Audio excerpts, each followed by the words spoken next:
Order! Order! You are an incorrigible delinquent at times. Behave yourself, man!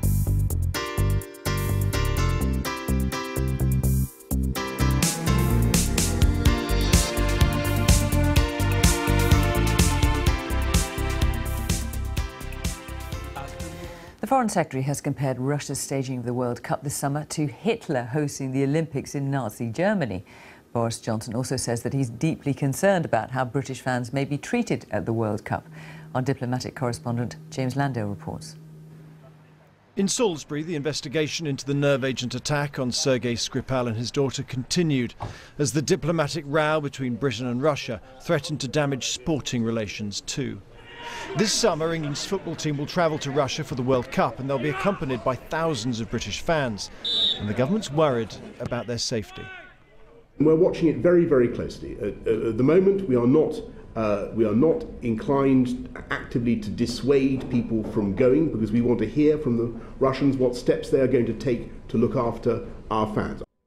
So far, he said, only 24,000 British fans had applied for tickets, far fewer than normal. The numbers are well down, but that doesn't mean we are not deeply concerned about how they may be treated. Berlin's great day dawns with the arrival of the Olympic flame at the end of its 2,000-mile journey from Greece. One MP said Vladimir Putin would use the World Cup in the same way Adolf Hitler used the 1936 Berlin Olympics, to gloss over what the MP called a brutal and corrupt regime. And the Foreign Secretary did not disagree. I think the comparison with 1936 is certainly right, and I think it's an emetic prospect, frankly, to think of Putin glorying in this sporting event. In Moscow, senior officials summoned foreign diplomats for an extraordinary briefing to suggest that Britain itself had orchestrated the attack in Salisbury. The British authorities are either unable to ensure protection from such a terrorist act on their territory, or they themselves, directly or indirectly, I'm not accusing anyone, have directed this attack against a Russian citizen. Hello, my name is Emma Nottingham and I'm from the British Embassy. You can't see her, but the British diplomat there gave as good as she got. Sergei Skripal and his daughter Yulia were poisoned with a military-grade Novichok nerve agent of a type developed by Russia in what we see as an attempted assassination attempt. The UK concluded it was highly likely that Russia was responsible. It's now clear that the nerve agent used in Salisbury is poisoning Britain's relations with Russia too, with no let-up in the war of words.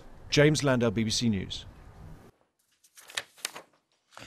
The Foreign Secretary, Boris Johnson, has compared Russia hosting this year's World Cup to Hitler hosting the Berlin Olympics in 1936.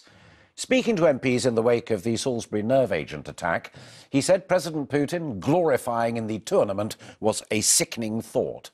And he said the government hasn't ruled out warning England fans not to go over because of safety fears. Here's our political correspondent, Romilly Weeks. The promotional fanfare for the World Cup has already begun, but a great festival of football is not how Boris Johnson sees it. Asked whether Russia's World Cup could be compared to Hitler hosting the 1936 Olympics, his answer will madden Moscow. Putin's going to use it the way Hitler used the 1936 Olympics. Yes, I think the comparison with 1936 is certainly right, and I think it's an emetic prospect, frankly, to think of Putin glorying in this sporting event. In Moscow, the World Cup is a great source of excitement and national pride. The comparison with the Berlin Olympics of 1936, which glorified the Nazi regime and legitimized Hitler, is a significant escalation of the rhetoric. Lord Owen, Foreign Secretary at the height of the Cold War, believes Boris Johnson has misjudged. Well, there's a trade union of foreign secretaries which recognises the job is so bad, you better not criticise your successors. But I don't think that is a fair comparison. The Nazi regime wanted world dominance. I don't think that is in any way part of Putin's agenda. To effectively compare President Putin with Adolf Hitler is ridiculous. In Salisbury today, international chemical weapons inspectors were working beside police. The British government needs their independent verification of the nerve agent to make their cases strong, as the language the Foreign Secretary is now using. Romilly Weeks, ITV News. And Emma Murphy joins us live from Moscow. Ridiculous, says Dr. David Owen. How have these comments gone down with the Kremlin, Emma? Well, unsurprisingly, they've gone down pretty badly. In the last few minutes, we've had a response from the Foreign Ministry saying that Boris Johnson is poisoned by a venom of hatred and malice, that he is an unprofessional and rude representative of venomous power. Interesting choices of language when you think about where this whole crisis stems from. Now, I think it would be fair to say that for Vladimir Putin, the World Cup is seen as the crowning glory of the opening of his fourth term. He would be extremely concerned if he thought that there was any chance of it being scuppered by a boycott by European nations. But I think he's probably calculating that although there has been vocal support and the narrative has been one of support, there's very little chance of countries pulling out and taking action like that. Emma, thank you. Now, Boris Johnson has waded into the diplomatic row with Russia over the poisoning of a former spy on British soil, agreeing that the way Vladimir Putin is using the World Cup in Russia as a PR exercise is comparable to how Hitler used the 1936 Olympics. For their part, the Russian Foreign Ministry invited all foreign ambassadors in Russia to attend a meeting in Moscow, where it accused Britain of Russophobia and having an island mentality. Our Europe editor, Matt Fry, is in Moscow now. Matt. Well, Kathy, it gets worse than that accusation. Let me just read you the statement that has just dropped about half an hour ago from the Russian Foreign Ministry spokeswoman, Maria Zakharova. She says this: "Now we have not the slightest doubt that all of London's actions are to create the image of an enemy by using even the most absurd reasons. It is clear," she says, "that Boris Johnson is poisoned with hatred and malice. He is unprofessional and rude, and truly scary it is to think that he represents a nuclear power." Now, you can argue with those words, most certainly, and there's an awful lot of arguing going on between Moscow and London. But if one of the tasks of Britain's chief diplomat is to persuade the Russian people here of the rightness of their cause, well, then I would have to say that Boris has lost his audience. In the shadow of the Kremlin, the memorial to the Great Patriotic War, as they call World War II here. At least 26 million Russians died defending the motherland. Whether you like Vladimir Putin or not, you'd be hard-pushed to find anyone here who questions the colossal human sacrifice in the defeat of Hitler. So any comparisons with today's government and the Nazis and their Olympics, as Russia is getting ready to host the World Cup, is a bombshell even by the sorry standards of today. Can I just take you back to the previous questions? But in London this afternoon, our chief diplomat was lured into dropping it. Putin's going to use it the way Hitler used the 1936 Olympics.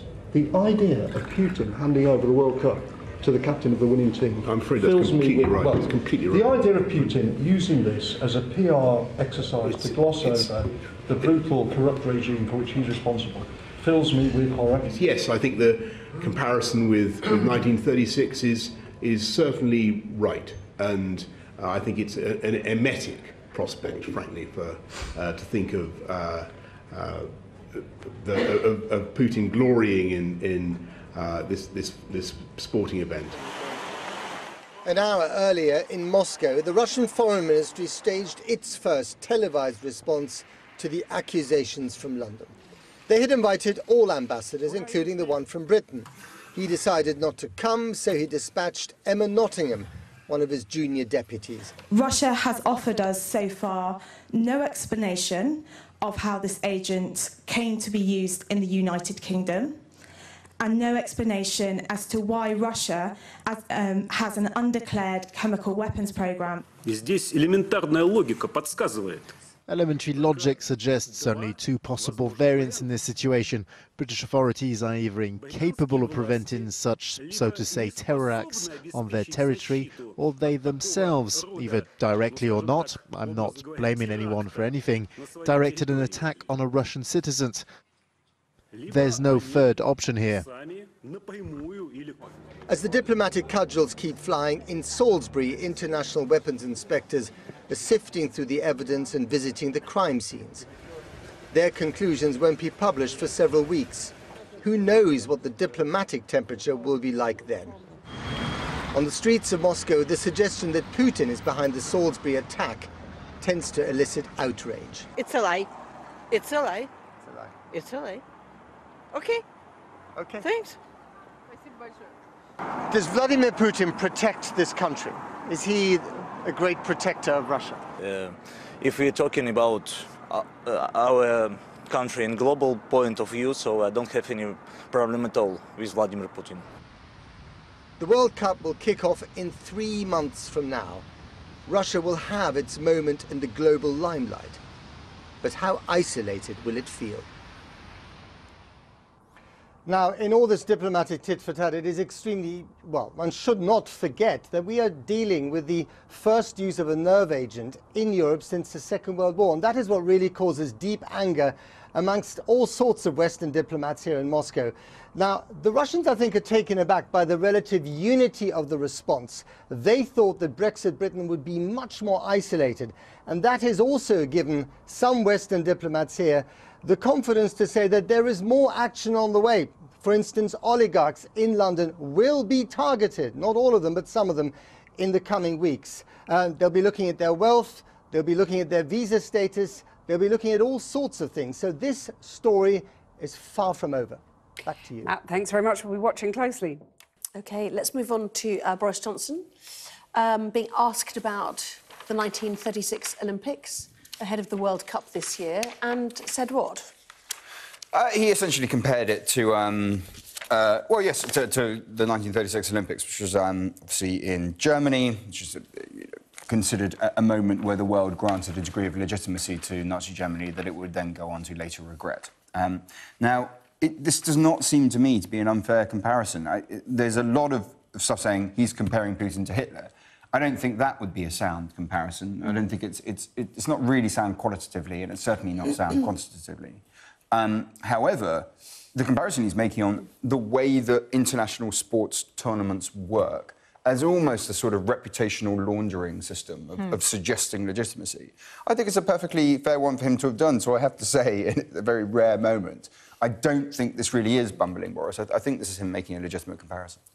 I slightly disagree with Ian there. I don't think there was any reason to bring up something so provocative, which now allows the Russian side to say things like it is what he said was completely unacceptable and beneath his position. I think we could have made that point by keeping our moral high ground. I think we should have done that. And I also don't understand, in the absence of saying that we are going to boycott this tournament, because I think there's absolutely no suggestion that we're going to do that, what is the point of saying that it is a sickening publicity stunt? It'll only be a sickening publicity stunt if we allow it to happen, if we take part. So are we saying we aren't taking part? It's not clear to me what the message is there at all. That is very confusing, and of course it's been confused the whole way through. I mean, when he first went to the Commons to talk about that part, we sort of all thought, watching him, that he meant that the England team were not going to go. And it was only later that his own sort of department had to go, well, actually, what he really means is that it's just the officials and the, royal family and et cetera, et cetera. Hancock.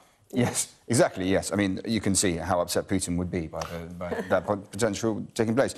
However, I mean, I do... So, this comes from the question by Labour MP Ian Austin. And the point that he makes is to say, look, at the end of this thing, the captain of the winning side will be given that trophy by Putin. What does that reflect? How does that look? And, and I think for people to feel uncomfortable with that seems to me a very reasonable position for us to be in. I think we should be uncomfortable with what that entails. And, especially in a sort of committee it's possible that people come out with these comparisons where they may later regret, but on the face of it, this seems completely valid to me. I've been getting away with it all